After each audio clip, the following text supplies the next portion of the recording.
welcome to Botches Off-Road. We got a few things today. We're going to do some radio chatter, because it's been a while since we've done that. We're going to introduce a new segment, kind of near the end there, and kind of a new host. Would you call that a new host? It's a new host. Yeah. It's like a small podcast inside of a podcast. It'll be great. Yeah. It's almost like having the weatherman on the side. Yeah, Like, yeah. And like, here's to Shane with the weather. And yeah, that's what it's going to be like. Yeah. With sports. Yes. Certain sport. And we'll tell you more about that. So, first, we'll do some radio chatter.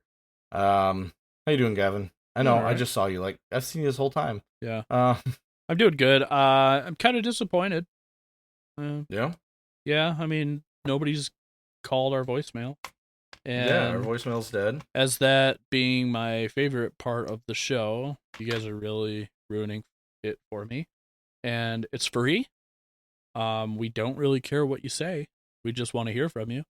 And it don't ring nobody. Yeah, it doesn't even ring anybody, so it doesn't bother us. It takes 30 seconds out of your day. Donate 30 seconds of your time to help this small podcast stay alive. That's all I need. Oh, I looked up the snail trail phone number. Will you remember? And Sarah the number McLachlan commercial. The number is 231-335-7415. Again, it is 231-335-7415. Call now for your special TV offer for 3 we should payments record. of $19.95. We should record like a commercial and then just drop it in every episode. Yeah, that's a quick way to lose or gain listeners. We'll see. We could make it like an infomercial. We're like, "Hi, Billy Mays here with a special TV offer." And if you hate us and everything we have to talk about, our complaint line is 916-345-4744. Call on over there. That's our local jail. Tell Jimmy and Tyler how much you hate us, and we'll go from there. Make sure you use our name specifically. That's just extra airtime. Make sure you say Botches Off-Road a couple of times just to really set in how much you hate us. Yeah. Any publicity is good publicity where we're at right now. So if it's bad, if it's good, we're doing fine. So yeah, that's for listeners. That's the snail trail call-in number. Yes. Just I'll give them a shout out since I did talk shit. Yes, Snail Trail's great. Like I said, I was talking to. I talked a little bit about it in our 30-minute wrap, but I talked to Jimmy.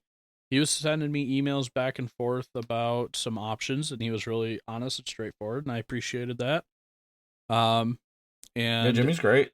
If I wasn't a broke bitch, I would probably work on it with him, but I just wanted to get an idea of where it was so that I could price out materials and stuff to see how close it would be. But for the time and effort and materials, I don't think I have enough time or so. Something I have Jimmy's great, man. R&D. Jimmy makes a great product. Yeah. Tyler does too. Tyler makes a great product too. Morphlate's great. Yeah, Morphlate is amazing. So I ripped my Morphlate bag. I don't know how. It just ripped. But the pack out, the soft pack out, like tool suitcase thing is perfect fit for the Morphlate and hoses. Perfect. There you go. I plan on when my Thor's Lightning goes out, I plan on buying a Morphlate, but for price and my health and mental safety, I hope my Thor's Lightning does not go out anytime soon. Just because I don't want to have to buy. I don't like Morphlate's worth it, 100%. Like they don't sponsor us. They are just very nice. Well, high. They don't sponsor. They don't sponsor us, but like they did send me stuff, and I should be giving them shout outs. Yeah, but they don't sponsor us. They don't expect us to say anything nice. They don't require us to. Yeah. He did a solid by sending Alex that, but that by no means are we required to say it. I am saying it because I do believe that they have a really nice product. literally nothing bad to say about it at all. And There's if you, not much you can say bad about it when they start offering things like lifetime warranties. If they can back yep, their product like that, there's not much to say. You know what I mean? Tyler's, and there's no. The other thing is that when you buy into either Snail Trail or Morphlate, you know that money's going right back into our, maybe not right back into us, but like Tyler puts forth a lot of money into trail cleanups and just trail advocacy in general. So it's worth it's worth paying into that system. Yeah, they get back to our community. Yeah. That's the word I was looking for. Thank you, You're Gavin. welcome. That's why I'm here. I'm here to fill the gaps. So, I was stumbling over myself. yeah, it's okay. All right, well, let's move into some radio chatter, huh? Do some radio chatter. I think we'll do just a handful until we feel like we're good. So I'm just gonna draw right off the top. What? Stuttering. It's all right. Nope. Everyone's calling me at one time. Oh. Oh, well, in other news, while he's looking at that or whatever, I have some news, very sad news. One of our local bakeries burned down here a couple days ago. Yeah. And they were good bakers. Rip to our farms, and we hope that you can rebuild and bring that like 100-year-old building back. I don't remember how old it is, but it's been there for a long time. Used to be Hilltop Bakery, I think. Yeah. I think that's Been what there you my called whole it. life. And well before then. Yeah. So, all right, what's your prompt? What close encounter with nature have you had? We did this a while back, but for maybe for some new listeners.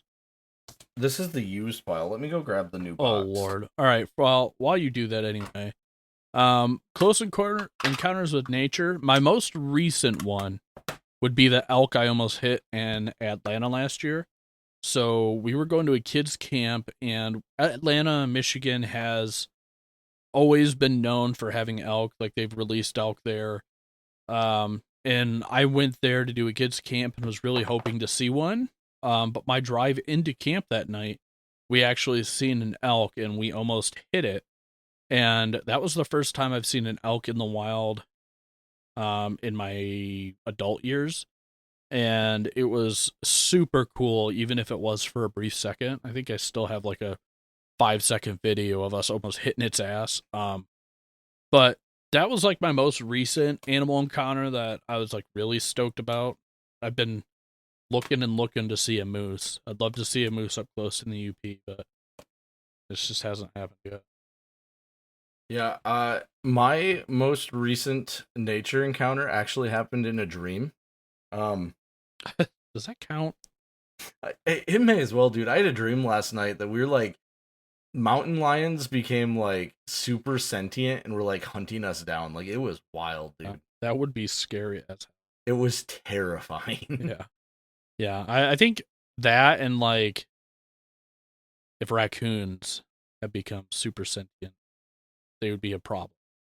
I think they'd be a problem, but I think raccoons would just want to be friends. Like they're just cute little trash pandas. But, yeah, with their little opposable thumbs, I think they'd be. They just want to be friends, dude. They would. All right. I think they'd be like gremlins.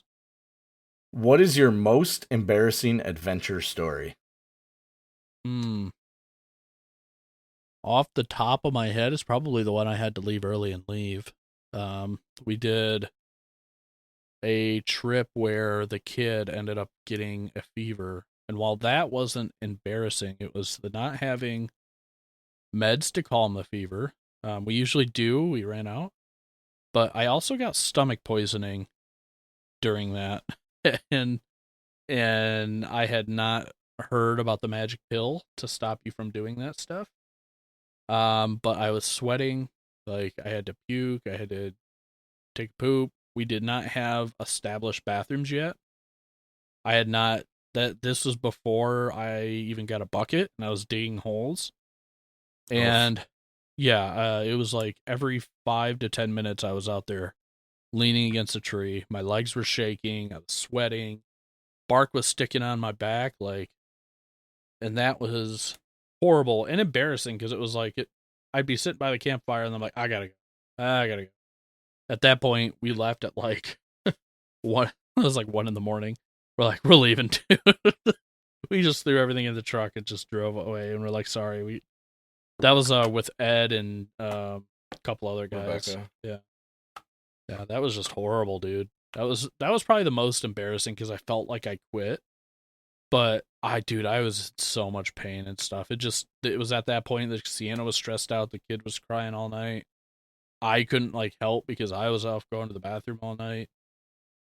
That was both my most embarrassing and probably most stressful camp ever. And that's including anything that's broken with me while I've camped.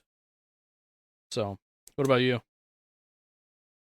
So the first time we went to Drummond Island with Joe Yamber, I also got a little bit of stomach issues, and when I got the truck stuck, they had to get it out while I ran to a tree to take care of my problem. Yeah, dude, it's bad. Yeah. Nobody understands IBS, man. It hits you fast, dude. All of a sudden you're fine, and then exactly like 1 second later, you could feel it knocking on heaven's gate, and you're like, I'm gonna shit myself right now if I talk wrong. I'm gonna shit myself. Dude, IBS sucks. Yeah, you have to sit there like a totem pole, cheeks rigid, and just think through the pain and try everything in your power not to let it out. And then That's once enough poop talk. Yeah, and then once that clears, fucking book it, because you never know how much time you get. All right, what's your next card? What is your favorite camp activity? Dude, chilling by the fire. I don't like, do you mean like game, or do you like thing to do? Like chilling by the fire. Yeah. It's the 2 a.m., which I rarely do much anymore, but like the late night sitting by the fire, almost everybody, but usually it's like everybody but your closest friends are asleep. And you guys everybody but like, yeah, like when it gets down to like the last 4 people. Yeah. That's when the real conversations come out. Real conversations. The fire's loud. This forest is quiet. You can usually hear water if you're near water. It's like the perfect, there's no babies crying. You just lay your head back in the chair with a beer and listen to your buddies talk, smoke your cigars or whatever. That's heaven. I mean, now winter camping, it's the late nights around the table, hunkered around a heater, playing cards. My favorite, because I've only done winter camping once this year, was sitting in the tent in my sleeping bag with my heater vent inside my sleeping bag and talking to Mitch, saying goodnight, because I was done. Honestly, the food actually was probably better than I've never felt tingling in my toes. But when I ate that food, I felt a little tingle, and I was like, "Ooh, I've never felt like this from eating food before." That's just good snow wheeling. That's how it goes. You might only go like a mile the entire day. Yeah, that's. I wish that I had more balls to air down, but I really, really didn't want to DB in 3 feet of snow because I wasn't confident that my jack would be able to hold the truck up. But you're so much less likely to DB in that kind of snow, though. You think? I don't know I don't know enough about snow wheeling to be confident to drop my PSI to what like were you aired down to? Like 15, 14? Oh shit, dude. I go down to like 6. Yeah, 7. I was worried that when I get down to like 8, I just remember Mark debeating, and I know it's different terrain and stuff, but I remember how much of a pain it was. Listen, I love Mark. Mark learned a valuable lesson about what not to do that day. Yeah. Well, but I looked at that and I remembered the experience, and then I was like, take the mud away, add 3 feet of snow, and my feet are frozen already. I'm like, I don't want to have to deal with that. That was just me being like paranoid about it. Yeah, I got you. I don't know. I like snow wheeling. It's really fun. The only downside is sometimes, especially here in Michigan, because like when you get out west, and I only have experience in the Huachuca Mountains, so I can't speak for everywhere. But you might have we get 6 foot of snow on top of some of those, and it was great for snowboarding. With that, there was that lighter, fluffier stuff that we're used to. that was like maybe the top layer. Then there was like some wet stuff underneath that, and then solid under that. Yeah. Whereas what we're used to is it's so cold usually when we get a heavy snowstorm, because out there they'll get a snowstorm, but it'll be like 35 degrees. Yeah. So the snow is different. Ours, it's negative temps with like basically sand that melts and changes as you drive over it. Like it's a whole different beast. Yeah. And it's a lot. I don't want to say it's harder to get through that, but it takes 3 foot of snow here, I would say, is the equivalent of like 8 or 9 foot of snow in the Huachuca Mountains. Yeah. Well, the issue is that we had no hard pack, no good hard pack at a good layer. So Yeah. we were running. So I say 3 feet of snow, but I'm talking about what we were plowing through, not necessarily what was under where our tires were. So we were plowing through that 3 feet of snow, which our bumpers were hitting, and it was slowing us down as we were pushing it. And that was 3 foot of powder. There was no like, hard pack layer. There was no heavier layer for us to sit on. Right. The hard pack was after the 3 foot of snow, and it was about, I don't know, 8 inches, 9 inches. Maybe, because we were digging through that even once we started really trying to push it through. So, and I never saw the ground that whole time. So, when we went wheeling / camping that same weekend, more on the camping side for that weekend, but we actually dug to put our tents in. We actually dug a square, and that square was about 4 foot deep, and we were in Newego. So you probably had 4.5, 5 foot of snow up there in Cadillac. Yeah, I was up over my waist walking through to the tree, and I looked around, turned to Mitch, and I'm like, dude, what the fuck? Because I'm a 30-inch inseam. So, yeah, 3 feet of snow's like 36, and it was over my waist. So. And you were on all-terrain tires, which already puts you at a disadvantage. 15 PSI each, so that was a problem. And the thing, and I know it's going to sound crazy. So mud terrains are better in our snow than pretty much anything else. But if you daily drive the rig, that's where an all-terrain comes in, because all-terrains are better on ice. Yeah.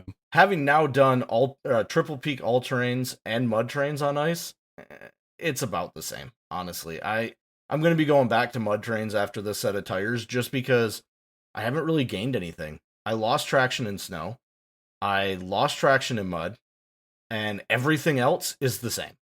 Yeah, I think there's a specific use where all-terrains really shine, and that's shittier roads, but ice is ice. And at the end of the day, you have to look at the basic properties of ice, and nothing, unless you're studded or chained, is going to give you more traction. You can have more contact patch, that's fine, but if you're slipping, you're already slipping, and having a couple extra inches of contact patch versus a mud terrain over a mud terrain isn't going to help you unless you have maybe snow tires with a really soft rubber compound.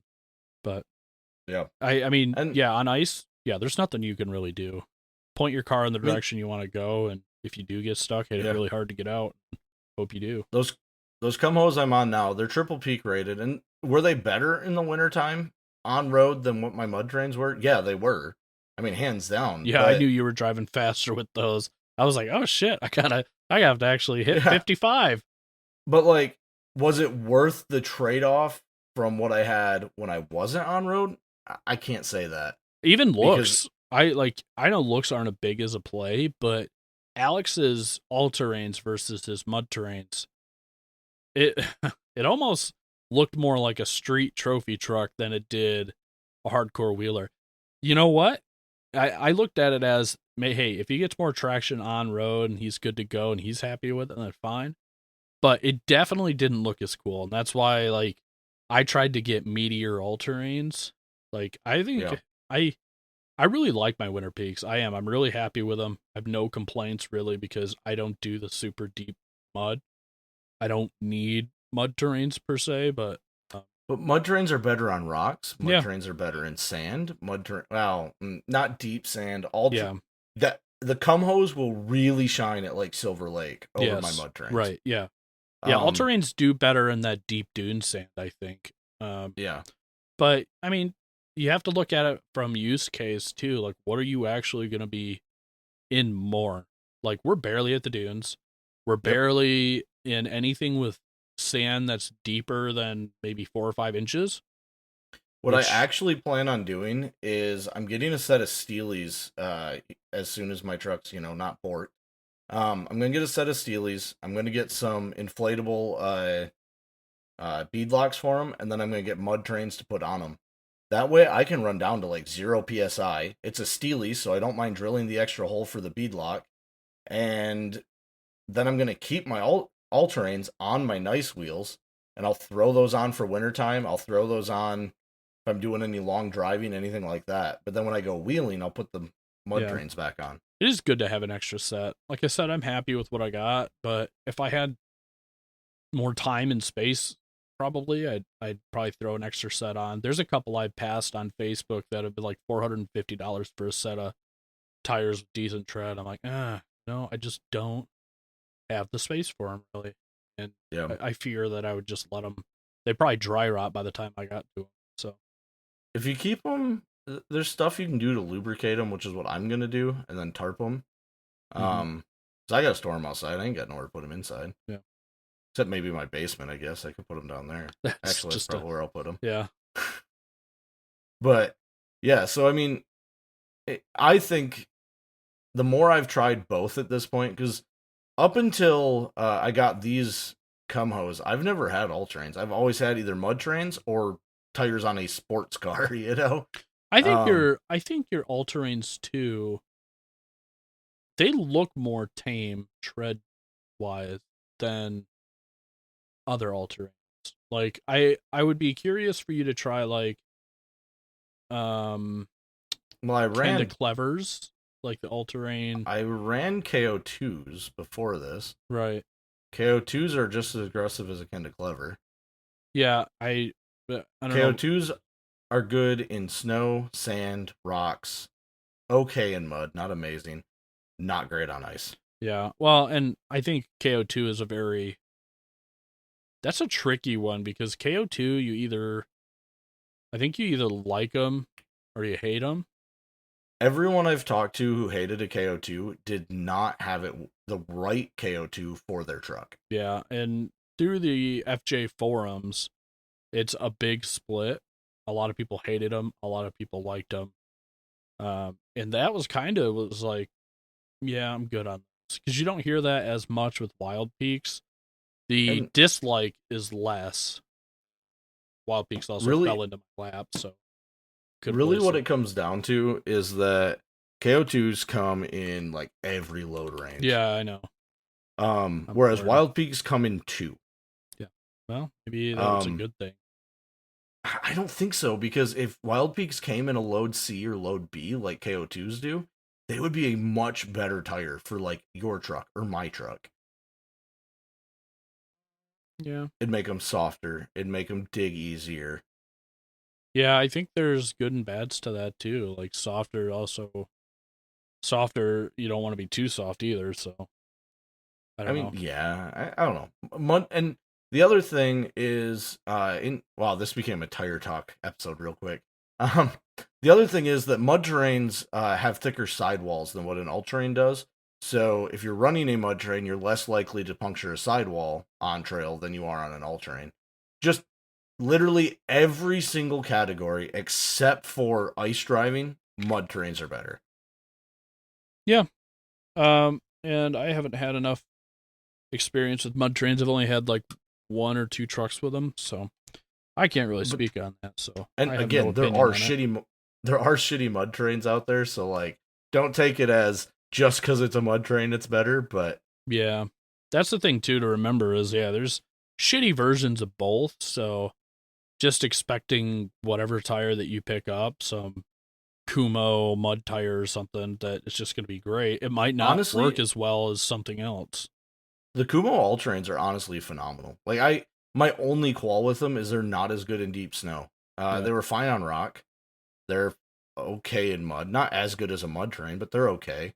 Um, they don't have the aggressive crap hanging off the sidewall, but other than that, they've got similar tread design to a Wild Peak.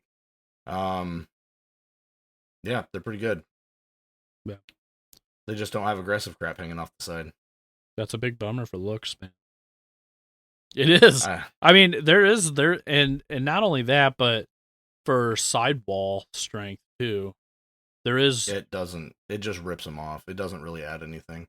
The I've aggressive. read a lot of forums saying that having the extra it's not the whole sidewall, but it's that couple inches over it Yeah, helps from a like lot your of them tire slipping. they use like, well, maybe if you're in mud, but like if you look at the KO2s that I was running, all that aggressive stuff just got ripped off on rocks. Yeah, no, If you I've never look at seen that. even if you look at Mark's Bajas, all the aggressive crap's getting ripped off by rocks. Yeah, yeah. The way that Mark wheels though is pretty.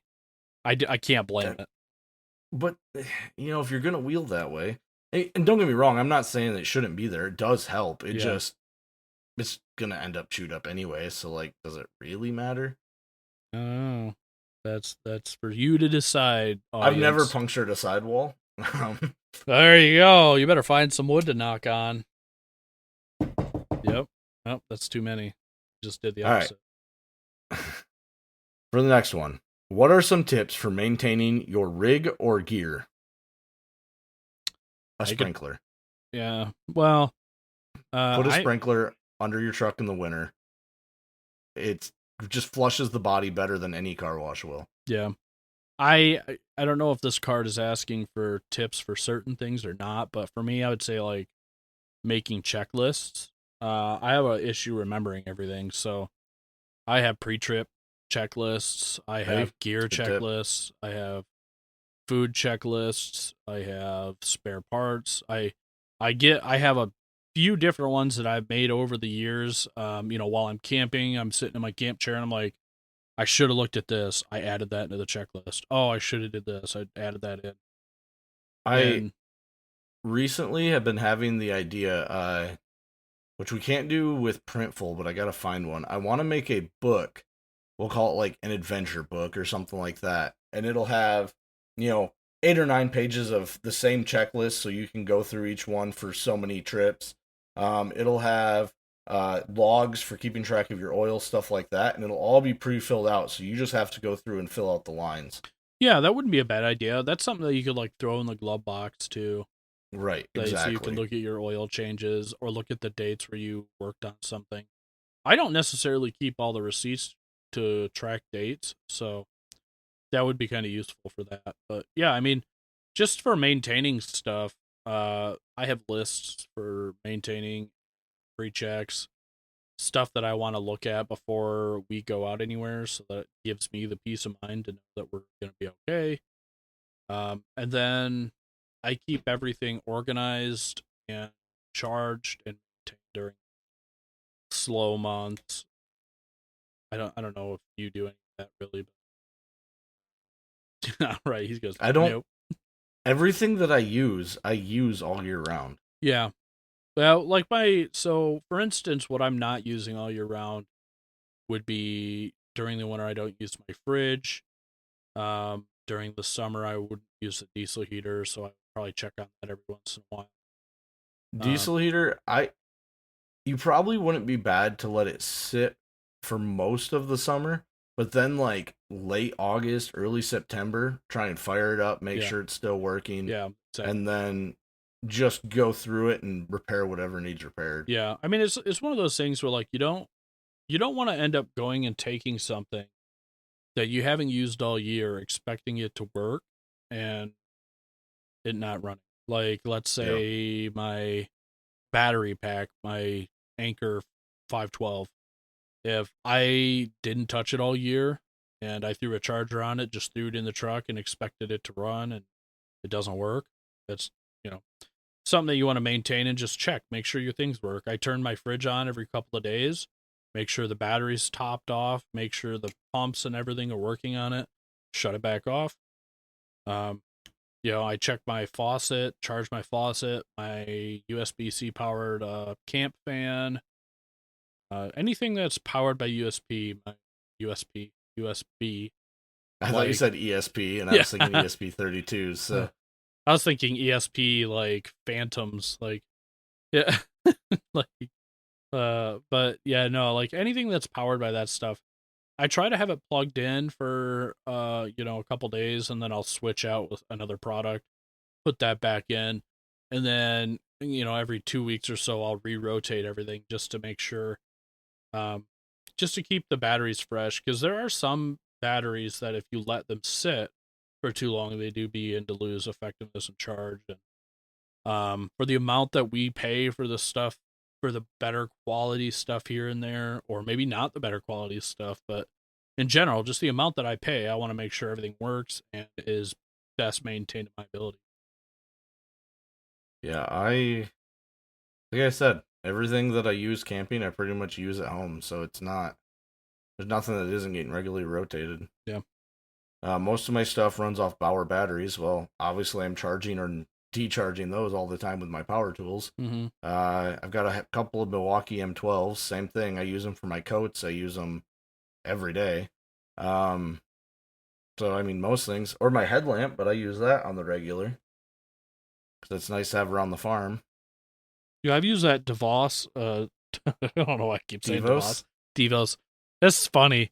We have a DeVos like medical center around here, so that's why I keep getting the word DeVos from, because it's spelled the same. But It's spelled exactly the same. I actually thought it was DeVos the first yeah, time I saw it. but yeah, I have it that Devos I've used more this year than any other of my products. Like during the winter, when the power goes out, I use it to light my whole kitchen.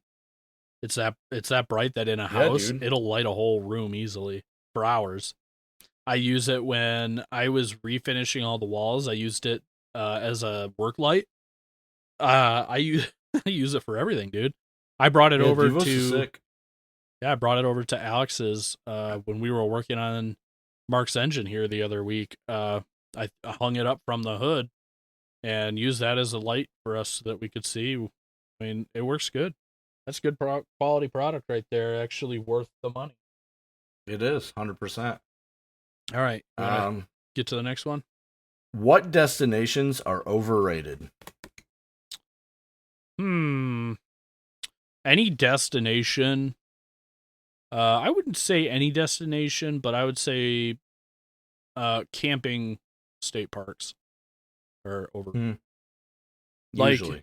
national parks, I don't like, because I like the scenery and the views. I wouldn't say any national park is overrated per se, because there is a reason why they're there, like that they're highly rated. But I would definitely say state parks are like, horribly overrated. Having spent $160 to stay at Turkey Run next month, I agree with you. That is overrated as hell. Yeah. And I'm very irritated that that's where they go every year. It's a trip we do with my stepfather's friends. And it bothers me that that's where they go because I hate spending that kind of money to camp in my own gear that I would camp in for free For anyway. free. Right. Yeah, that's just gas money that you could have used. I mean, Yep. paying for any camp spot, unless it's like a crazy good camp spot. The only time that I would pay for a camp spot would be if they required you to pay up front for like a national park camp spot on a cliff. Like on a It's worth cliffside edge, you know what I mean? The only caveat to paying for campsites is stupid is if you're on a long trip and you're Right. in a state that doesn't have anywhere for you to camp, Yeah. so you pay to camp somewhere. Like we paid $25 to camp in Illinois one night, but there's nowhere to free There camp in isn't. Yeah, Illinois. yeah. There's very little. So like I don't know, because I haven't really been west, but like I don't know if it's all BLM and national forests and stuff, but there are some camp spots that I've seen some guys camp at that I'm like, I literally look at the spot, and as far as the eye could see, you could see mountains and beauty and nature. And I look at those spots and I'm like, if I had to pay for it, I would, for that view. It's worth it for the view. But in as far as like your typical overlanding spot, like you just looking for a nice quiet place to pitch the tent for the night, that is kind of beautiful, yeah, no. that's extremely overrated to go sit at a state park with someone's generator. There's a spot just outside of Sierra Vista in Car Canyon. I'll see if I can find pictures to share with you. Literally, where you're camping at, there's just this huge overhang that just shows you hundreds of miles of valley before the next mountain range, and it is there's nowhere else in the world where that view, that view can only be had there. You know what I'm saying? Like, I'm not saying there aren't places that are prettier, but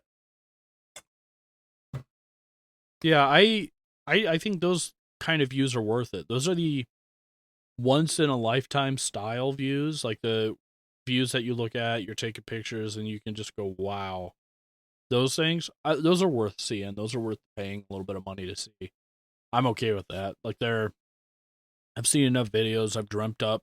I dream of doing this stuff full time. So, like, I wouldn't mind doing that to see it. But, like, our Michigan State Park campgrounds, while they are beautiful, it's just not my style. Like, there's a handful. Yeah. That I'd say are worth paying money for, but 90% of them so I would say Leelanau State Park, right on the tip. I like that one. And I'm going to be this would be the only caveat to what I said, and it's going to be only during low, what would this be, like the non-busy times. So the least amount of people that you can typically get in the park. But Leelanau State Park's beautiful. They had us camped under a bunch of cedar trees. Really beautiful area. The campsites were gorgeous. And then the other one that I really, really liked that I have been to in the past was Two Hearted. Two Hearted's really pretty. Beautiful. And the suspension bridge that they have going out to the beach. That was the first time I went camping with my wife. I took her straight all the way up there, middle of nowhere, to Two Hearted, and that's got a soft spot for me. So those would be the only couple that I am familiar with off the top of my head that I could say, yeah, that's worth paying it if there's not a ton of people. Keystone Landing on the AuSable River is absolutely drop dead gorgeous. I've only been there canoeing, so like I couldn't drive you there, but yeah, it's an amazing campground. There's this one specifically one site, and that's the problem with most of your state forests, right? There's like one site that's top tier, and the rest are just meh. Yeah, and usually that site's always taken. So, yeah. So Keystone Landing, they've got a site that's right over like a 15-foot drop off over the river. And it's all visible, and you park your canoes at the bottom of the hill, and then go up the hill and camp. It's just, oh my god, dude, it's so pretty. And then Pigeon River, up in Pigeon River area, I guess. Yep. Pigeon River, their horse camp, not so much their actual like public campground, but their horse campground has some of the most beautiful sights you'll ever find. And even if you don't have horse friends, don't persecute me for saying this. Even if you don't have horses, it's worth camping there just for the views. Oh yeah, you're gonna get strung up for that. I know. I was gonna say that about what is that, Shettlers? I grew up in Shettlers on the summers, so, but no, I mean, the one thing that I would say is really great about Michigan is that they offer a very large variety of everything as far as camping situations. And if you're someone who needs water, almost every campsite has water in Michigan. Yeah. We have more lakes per mile. Like, you're never more than 2 miles from a water source in the state of Michigan. Yeah. I mean, there's up by Traverse City, we have Manistee going up there, and there are camp spots literally every 100 yards or so from each other. It's far enough to where you can barely or not see the other person, which is fine for me as long as they're quiet. And even here in Newaygo County, it's like that in Manistee. Yeah, but it's all along the river, and it's both sides of the river, and lakes. You have beautiful spots around lakes, and then you get into the UP, and it's like you're almost guaranteed to find a spot that isn't state campground that is beautiful by water. It's Yeah. hard not to, honestly, in the UP. Really, as long as you're West Michigan, Northern Michigan, or the UP, there's a beautiful site within 5 miles of you. Oh, absolutely. Yeah. As long as you're not Southwest Michigan or Southeast Michigan or East Michigan in general, really.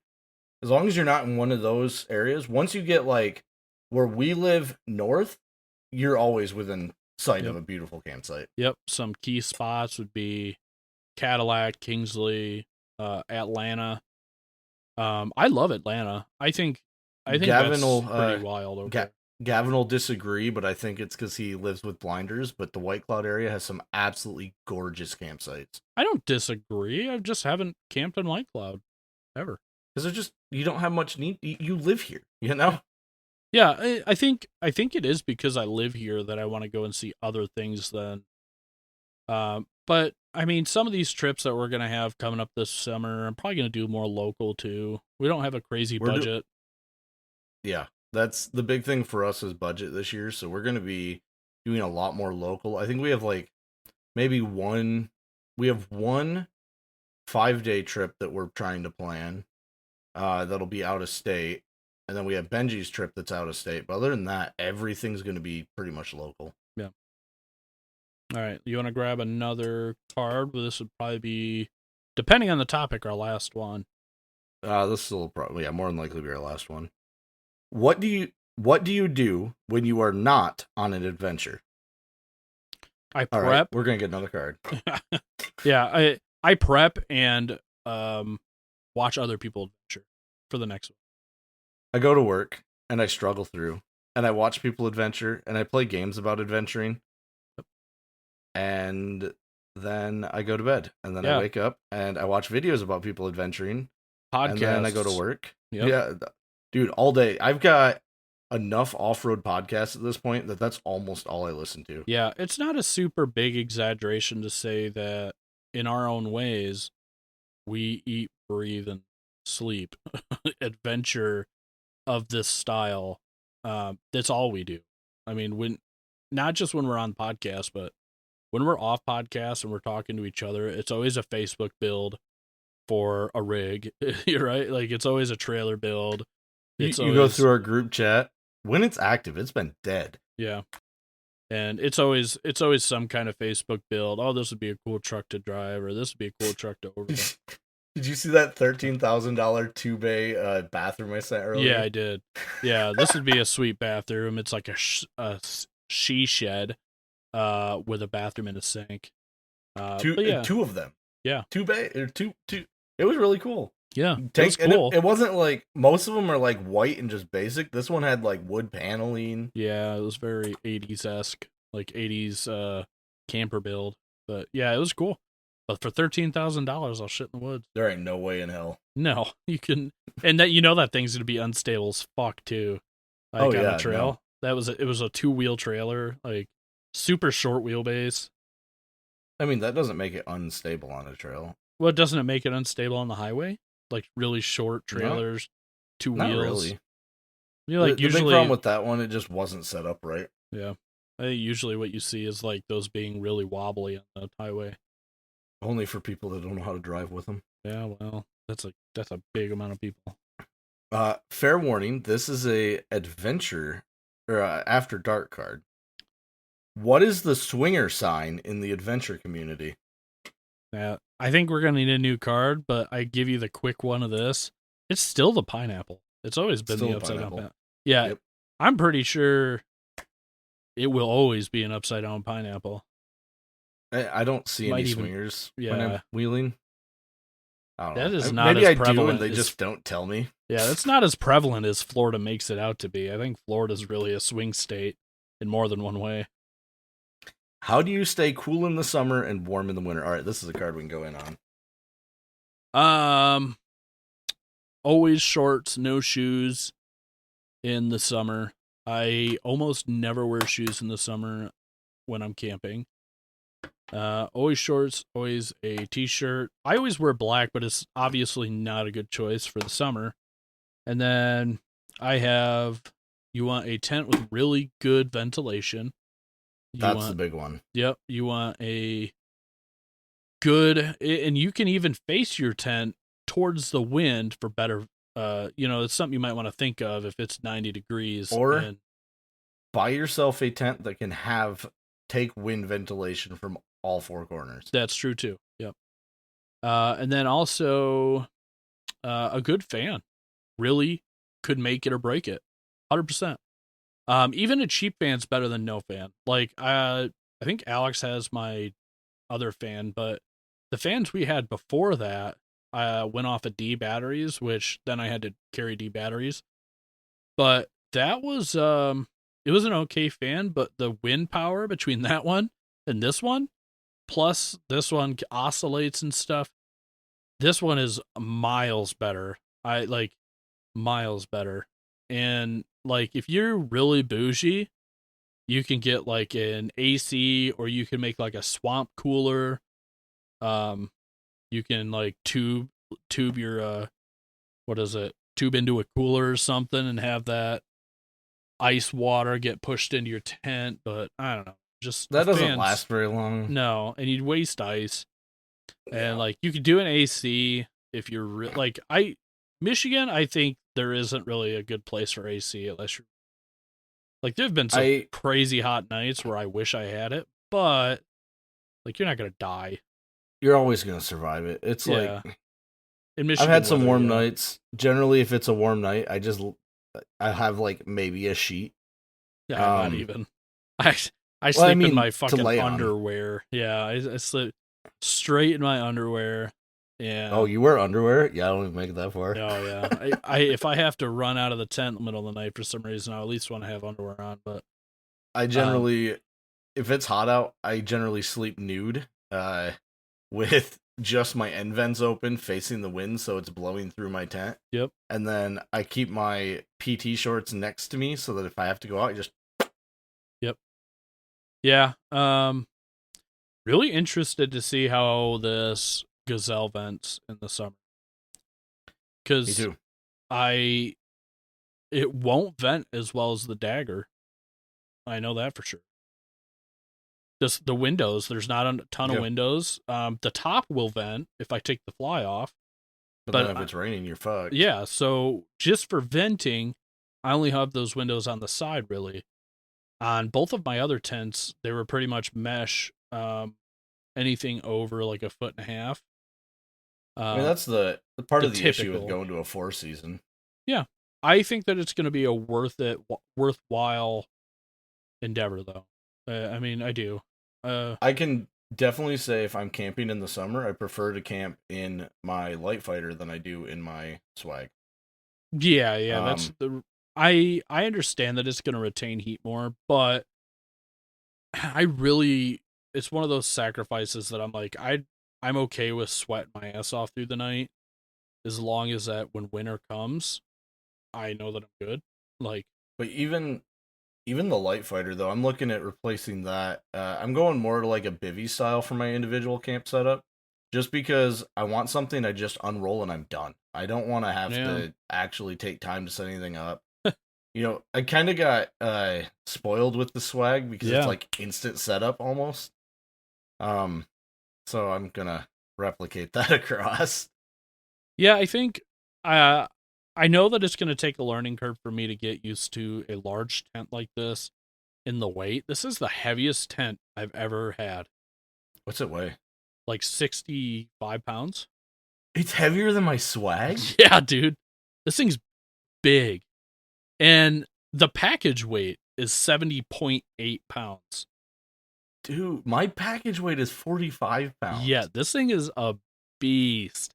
And I remember talking to Alex about like, yeah, you're right. It's not that big of a deal taking it off the middle of the roof. But now I'm like, fuck that. I have to reach across the middle of my roof to grab this, arms fully extended. So they make these Gazelle cradles. Yeah. We'll have to get you some of those and mount them on the side of your roof rack so that you just. Or I'm going to. My other idea was to. I can't do that. Fuck. I'm gonna have to. I think what I'm gonna do. I'm gonna do like I'm gonna get 2 fire extinguisher mounts, the ones that are circular that you can mount straight down, and maybe I'll just mount it to the fucking side of my truck, or maybe when I restructure my truck, I'll leave space for the inside on the bottom. I wouldn't do that because it'd be almost more annoying to have to drag it out from inside the truck than it would be to just grab it and roll it off the roof. Yeah. No, I think, and I wouldn't do the fire extinguisher thing. I definitely wouldn't hang it off the side. I would put one of your boxes in the front to block any limbs from hitting it. Get those gazelle mounts. I think they're like $200. I'll pay for part of it. I don't care. I want this to be a tent that's protected for you. Damn it. So get those, mount those on your roof rack, so you can just set the gazelle in the cradle, pull the straps tight. It's done. Yeah. And when you have to get it off, you just grab the strap, pull it down on top of you. We'll see. I'm gonna do it a few times, and once I figure out how much I hate it or don't mind it, then I'll go from there. You know, like, but I know it's not going to be all that great, and Sienna won't be able to grab it, so I'll definitely have to. But I think you can't just roll it off the roof like I do with the swag. Yeah. There's like no impact. Yeah, I mean, in the future, I will reduce my boxes, number of them. Mm-hmm. So in driver's side, I might not have any boxes on driver's side or something. So that might be what I balance the weight with. Yeah. But for now, I'm just gonna take it. There are gives and takes to getting a tent that you want, with everything, all the features that. So my takes were that it's gonna be 70 fucking pounds, and it's gonna be, 4.5, 5 feet. Yeah, 5 feet long. So without bedding.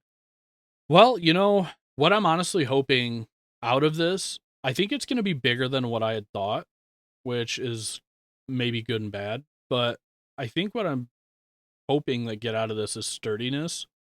I'm hoping that they built it heavy enough to withstand like full winter and stuff like that. So I'm hoping to get a really good level of sturdiness out of this.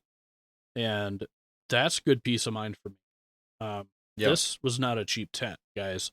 This is $1,000 for a tent. This is probably, for a ground tent, one of the most expensive ground tents on the market. One of them. Well, I would say maybe top 20, I would say. For overlanding and camping, I would bring that back into like top 5 to 10. Originally, $1,200 tent. You've got the Alacanak, which is, if you get the 10 by 10 one, you're looking at like 4. Are we talking overlanding or just like camping in general? I would count an Alacanak could easily be an overland, like a takedown, put up every night tent. You could if you had a reason to use an Alacanak, yes, because you're going to be fitting 6 to 7 people in there. It's only going to take you 10 to 15 minutes with 6 to 7 people to set that tent up. Yeah. I'm assuming this is a massive canvas tarp tent. I mean, they're like 10 by 15. Like, they're big. Yeah. So, but yeah. Down small. Yeah, I'm talking like the overland camping style. That's almost like base camp style, but yeah, no, I mean, it's one of the most expensive in the overlanding market for sure. Like shift pods are about the same price. FSR, same price. I mean, it's $700 more than the typical Gazelle. So it costs you more for that than it cost me for my 2 swags. Yeah. 3 swags. Throw in the dog swag. This is a massive purchase, and this was not made lightly, but it was also experimental. Like, I finally have gotten to a place to where like I can afford $1,000 tent, and it was the right time, right place. I got a good discount on it. It was a little less than $1,000 now. I think I paid $850 for it, $9 maybe, but here or there is close enough. That's a lot, and I'm really interested. And if all goes well, and I can really get some time maybe away from the kid this week, I could potentially be the first person to on YouTube at all to do a review on. The only videos on this tent right now are from Gazelle, and they're just a showcase video. They are not an in-depth. They're not a walkthrough. I'm also going to bring this tent to the first ever Rigs and Coffee that we have this year, which is in a park. Did you see that? It is. Yeah. That's cool. So I'm going to bring it to the park, showcase that a little bit, not to show off, but to show other people what it is. Because I've had a few people, because I've mentioned it on a few different pages, I've had a few people ask me questions about it. I'm like, dude, I haven't even gotten it. So I can't really tell you. So, but yeah, it'll be interesting. Maybe I'll have Alex on the video, come YouTube, and we can measure it. We can look through it. He can tell me what he likes and maybe doesn't like on it. Because at that point, it's already bought. It'll be here tomorrow. Like, Yeah. so there's nothing I can do about it by now. It's a pretty bang solid looking tent, dude. Like I'm excited for you. Yeah. If I wanted something bigger, I would have went. I don't know. I'm pretty happy with the swag just because it's like it's a one and done kind of thing. You know what I mean? You just you put it down, it's ready to go. But then at the same time, it'd be nice to have more space. Yeah. That's really it. Really being able to stand up would be pretty killer. Yeah, that's what I'm hoping for. And this is bordering on the line of gazebo. This is it is. It's like what's the dimensions on the thing? Oh, question. Let me go look it up. But yeah, no, this is the Backcountry T5, right? Yep. Let's see, I got it right here. Dimensions.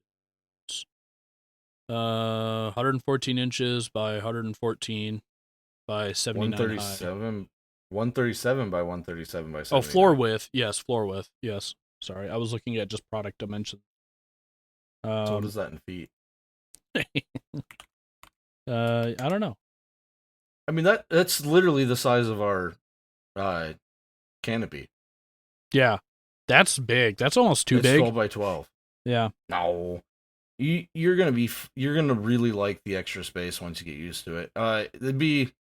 It would be worth you getting like a full size or queen size cot because it will make your life a lot better being able to sit up. Yeah. Just don't get one of those like crazy big ones. No, I don't plan on it. I don't even plan on getting a cot this year. That may come into in the future. Try it. Try this one I got sitting over here. It's not like we use it anymore. Yeah, I'll think about it. I really I don't have a ton of extra space for like cot and stuff, and hopefully I can make some later. Put it on the roof. I'm happy with my sleep. I don't have a problem with getting up off of my sleep pad. It's crawling on my hands and knees to get out of the tent. That's annoying. And crawling and like sitting to change or sitting to it's nice when you wake up and you just kind of swing off and put your boots on and you don't have to it's nice to be off the ground. You're muted, by the way. Yeah, and this one's big enough that when I get up or go to bed at night, I can just throw the camp chairs and still set up. And so I get up in the morning, I can just sit down, put my boots on the camp chairs, and I have no problem with laying on the ground. Like I said, I sleep very well. Some of my best sleep ever has been on that camp pad. So I have no issues with that. I've slept on my camp pad on the ground. I've slept on it on a cot. Yeah. And I'll tell you, you throw that camp pad on a cot, it's a whole nother level. It's the same comfort you get on the ground with the ability to not have to roll around to get up. And we're big guys. It's easier to swing your legs over. Sure.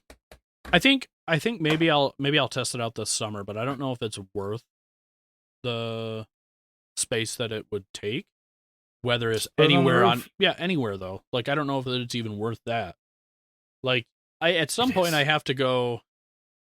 For you, I get it. You have probably a worse back than mine. I don't know. More my knees, but yeah. For me, it's just my L5, and it's only gets bad if I strain it doing like for instance, this winter when I was pulling winch all day, I kept straining it because I was twisting my body and pulling. But for the most part during camping, I have no issues with that. So getting up is just like getting up off the floor any other time. So I don't really have any issues with it. And at some point I have to go, am I being lazy? And like, and for No. you, I get it because your knees hurt. That makes sense for you. But for me, it's like, yeah, why? I don't feel like there's just no point. Like for me at this Dude, there's point. so much more point than you realize. Yeah.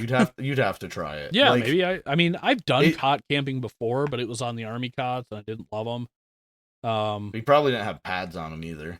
No, I didn't. I just had the sleeping Yeah, bag. But sleeping on a straight army cot is not a great experience. yeah. I loved hammock camping, but you can't hammock camp with like your wife and kid and stuff. Just get one of those Haven Nest. I thought about it. Dude, they're like $600 though. Yeah, I know. I've thought about it. And then you need 3 trees and like two. right. The Haven's Nest only needs 2. Right. And but at that point too, like you start to limit yourself to only being so like let's say we're talking Labor Day. There's no trees. You put it between 2 trucks. Yeah, I would have to find someone with a truck that would be okay with me putting it right in between their truck, but yeah, I get it. The Haven's Nest was in the running for when I got a new tent. Yeah. But the thing that kept me from doing it was the limiting, where can I use this? Yeah, I mean that's really the downside to a hammock too, and the great side is I can have a hammock in my truck at any point. It's super small and compact. Yep. And I'm a big guy. I'm at least 320, and I can jump in my hammock with no worries that I'm going to rip through it or anything. So that's nice to be able to just set up. It makes a great camp chair, a good napping area. So I just have one sitting in my truck anyway, but I don't know. I can't sleep in a hammock. I'll be honest. I can, but it's one of those things where it's like it's definitely a one person deal. Like I can't double up on in a hammock with. I tried that with I can sleep in the hammocks that have like a solid base, like the Haven's Nest, yeah. and I could share something like a Haven's Nest. But the problem comes down to that's more money for just a tent that I hang in the tree. Like it's not worth it. Yeah, and it limits you. So yep. But all right. On that note, yeah, we're on an hour. We need to roll into our new segment here. So we're gonna go to Shane for sports. No, we're gonna start doing like recaps of races every week. Not every week, but every week there's a race. We'll do a recap of races. One of the guys from Botches is really big into F1. So as the F1 season goes on, he's going to do a little 10 to 15 minute recap of the F1 race. I'll try to always put them at the end or mark them so that you can skip it if you're not a fan of fun, fast cars. But, it is what it is. So we'll go to Shane with the sports, and then we'll see you guys later. Well, hold on. We got one more. We have a radio chatter we want you guys to call in on. Yep, we do want that. So, excuse me if you can hear my kid crying in the background, but yeah, he's going to pull a radio chatter card, and this is going to be a prompt for you guys to call in on voicemail. Leave us a message with the answer to the card. All right, let me know when you find one. So, what piece of gear has been the biggest disappointment for you? Ooh, that's a good one. I'm interested. We're going to throw this prompt on our page too. Alex is going to take a picture of it and we'll post it on our Instagrams with our phone number, and we'll see if we can get you guys to call in and tell us your biggest disappointment in gear that you've had yet. So with that, anything else? Finishing comments? No, we'll hand it on over to Shane. All right. Yeah, Shane. See you later. Have fun. Well, in typical Botches fashion, I recorded with Shane. It was a great recap on the race. Went way longer than planned, about 35 minutes. And I had some interjections, and I lost half the audio. I don't know what happened there. Typical botched job of I was busy, I didn't save something, it got lost. But Shane did a great job. I think the next episode, we'll get one in there. It'll be a little more clean cut. Yeah, basics of it. Formula One's great, and the only thing that sucks is that they went to Apple TV, so it's hard for me to watch. So, sorry, listeners. We'll try this again. We gotta kind of clean it up. I shouldn't have said we were gonna do a new segment without doing a test record first, but by the end of this year, you will be getting race recaps at some point. Whether it's a whole nother podcast that we launch alongside, we might do that. It might actually be better. We'll see. But either way, it's a good episode. Shane did a great job. I'm so sorry, Shane. Your recap was amazing, and I really think that a second podcast might be the way to go. But we'll catch you guys later.